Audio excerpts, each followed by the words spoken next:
Hi guys, in this video I want to show you how I balance a gimbal, because I saw many posts of people complaining about the gimbal itself or having issues with it, and I think many issues are caused by a wrong balancing. And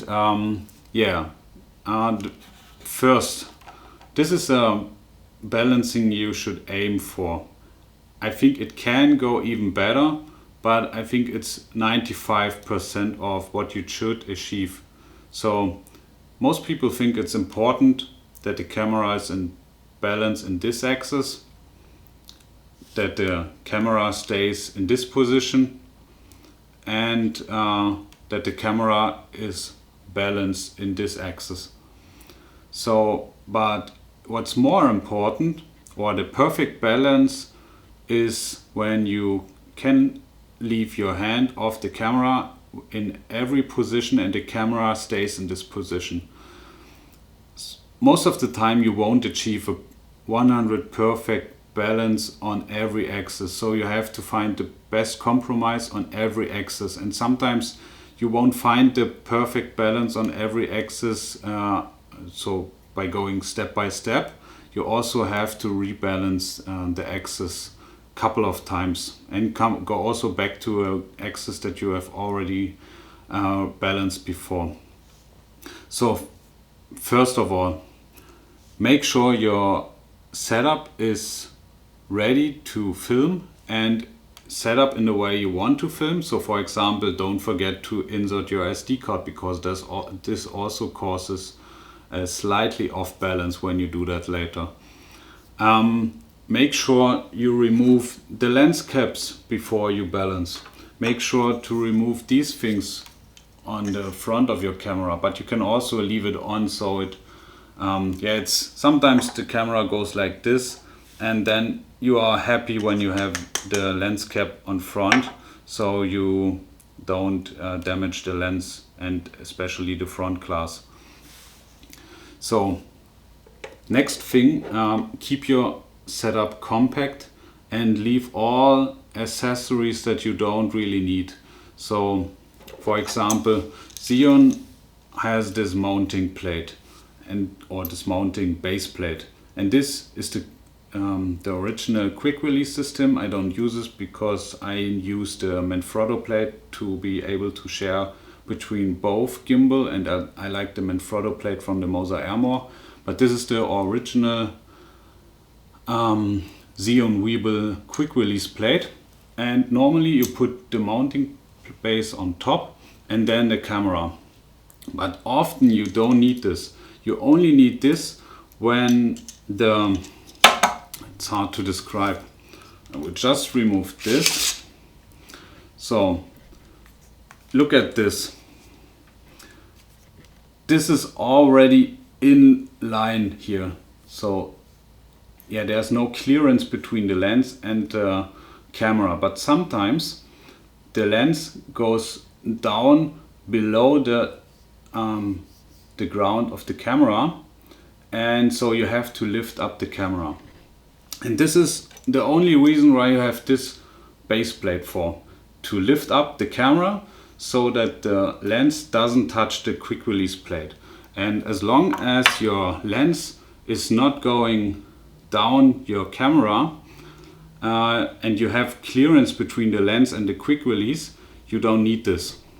This is very, very important one, and you should always try to aim to have a setup that is very compact, very low. The center of gravity is the lowest as possible, and so that the setup is not wide or higher than necessary.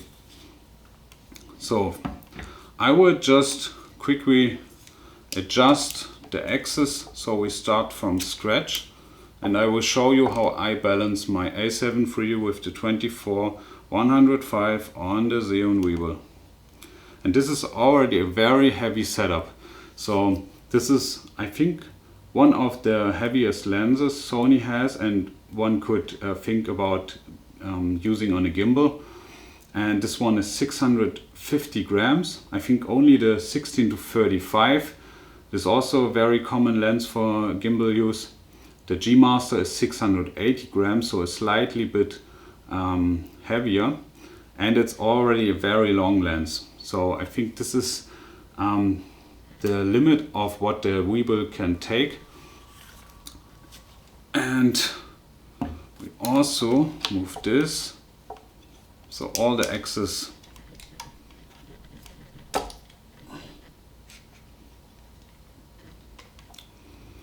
the first thing I do is locking all the axes except for this one. So this one you can, because this is the one we start with. Now you put in your camera, and the first thing you do is moving it forward and backward until you have the camera in balance on this axis, and then you lock this quick release slider. The second one is the height of the camera on this arm, and as you can see, it almost falls when I leave my hands off. So what you need to do is setting up the height so this stays. This is the best thing you can achieve, or at least so that it moves very slowly. I always start by doing it like this, so upwards, and then it has to go this way. So I always do it until it falls in the other direction, like this. So when I move it like this, forward, so this direction. So now we have a position where it already stays upwards, and this is already a very good starting point. And now you move the camera and see if it stays in the position. This is already a 90% balance of this axis, so already very good balancing. But it should stay a little bit more. And I think we have to move it this way a little bit more. Just a little bit.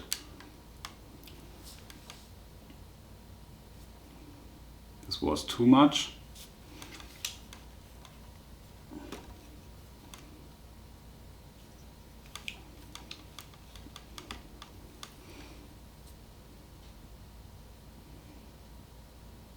Yeah, now we are almost there. I think this is already pretty good. And sometimes you also have to go back and adjust the slider, but this still looks pretty good. I think a little bit in this direction.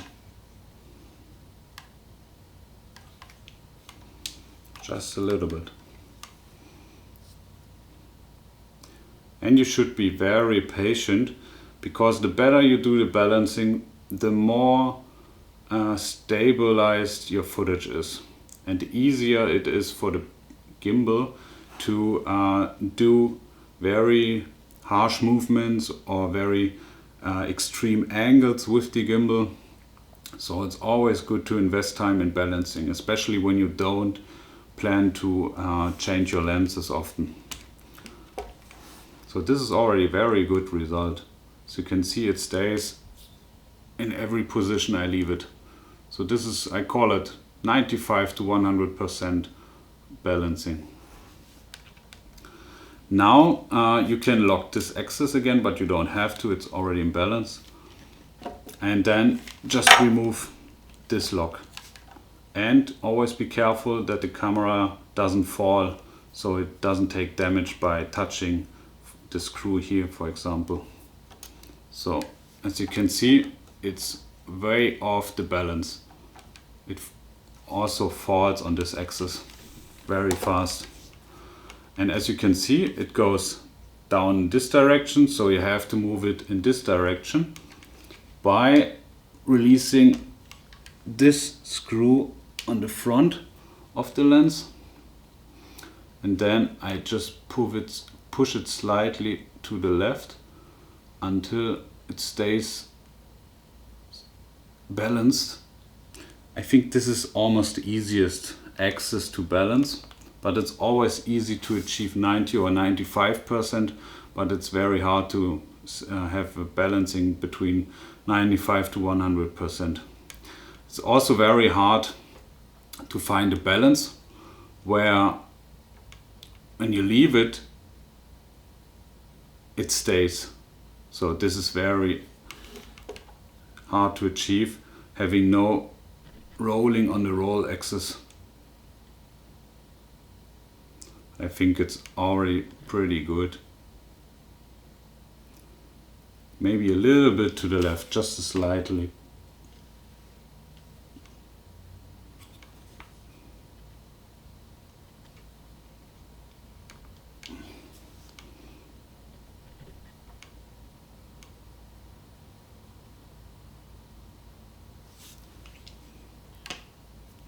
I think it was better before, and as I said, sometimes you find a very good compromise.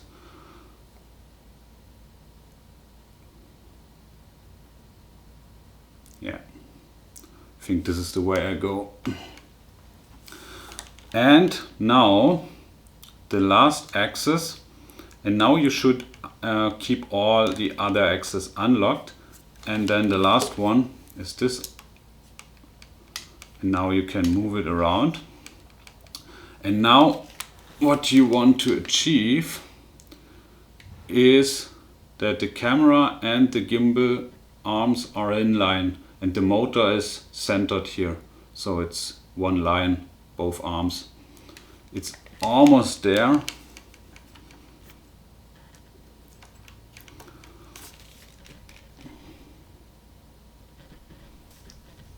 Yeah, this looks very good.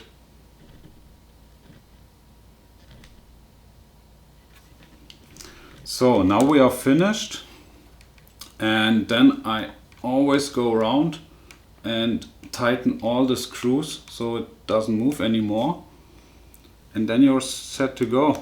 Just turn on your gimbal and you are good to go. Looks really good, and you can also go into extreme angles and it stays in this position, and this is always a very good sign because this is very tough for the gimbal already, for the motors.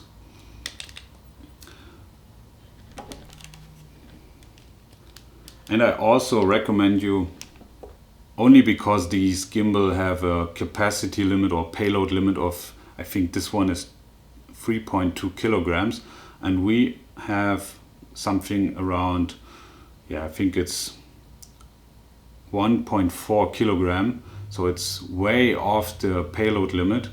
But this is, I think, this is just theoretically.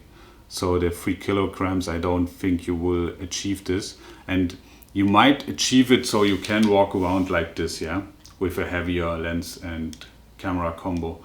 But when you do extreme angles like this, or when you move it around quickly, there's also something, because of the more weight, it accelerates faster, so you have the G-force also coming in. And this is why you should always have the lightest setup as possible. And all the gimbals, they work better the lighter the setup is. Sometimes it's too light. For example, I think the Moza Air with a compact camera or the mobile phone is simply too light, so the motors doesn't really feel that the camera is on top. But I think this setup is very good, and it's the maximum what the Weebill is capable of. So yeah, I think we have it, and it's a very capable setup. I really like the setup because the Weebill is very compact. I like it for that. I mean, look at this. This is a very compact and very capable setup. I mean, you have the A7 III, one of the best mirrorless cameras here. You have the OSS lens, you have the IBIS and the gimbal. I mean, come on, it doesn't get so much better. So yeah, I think we are done here, and I hope you could learn something. I hope you liked the video, and yeah, thank you for watching. Bye.